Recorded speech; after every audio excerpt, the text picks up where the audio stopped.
lohika ng isang senador kanina, walang masama sa paggamit ng mga alias. Total, marami naman daw sa mga bayaning makabayan noon ay gumamit rin ng mga nom de guerre o mga alias. Ito ang ilan sa mga binanggit kanina.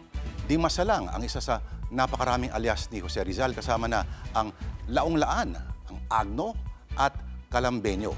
Siling Labuyo naman ang santong patron ng mga mamahayag mula Bulacan na ang matalo sa panulat ay kinatatakutan noon ng mga kalaban. Si Marcelo H. Del Pilar, a.k.a. Piping Dilat, a.k.a. Dolores Manapat at Plaridel.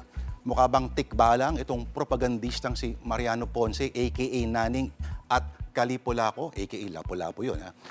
Magdalo si Emilio Aguinaldo hindi dahil kasama niya si Trillanes, kundi bilang pagpupugay sa santang patron ng Kawit Cavite na si Santa Magdalena. Lakambine naman si Gregoria de Jesus, ang katuwang sa pakikibakat kahati ng puso ni May Pag-asa na mas kilala natin bilang Andres Bonifacio. Ang batang general at may akda ng kartila na katipunan na si Emilio Jacinto ay may codename na Pinkian at bilang manunulat, ang kanyang ginagamit ay ang Di Masilaw. Taga-Ilog naman si Antonio Luna habang ang kapatid na pintor na si Juan Luna ay ginamit lang ang Tagalog na katumbas ng apelido nila, Buwan. Si Leon Quilat ay si Pantaleon Villegas, ang lider ng revolusyon laban sa Espanya sa Cebu. Liwanag naman ang ikalawang supremo ng katipunan na si Roman Basa at ang isa sa mga urig founders naman nito na si Ladislao Diwa ay alias Balete, matigas. Vibora o Viper, si Artemio Ricarte dahil makamandag daw sa Giyera Dumiscarte. Habang si Alipato naman ay hindi katipunhero kundi leader ng mga hook na si Luis Taruk ng alias, ang ibig sabihin maliit na kislap na magpapakalat ng apoy.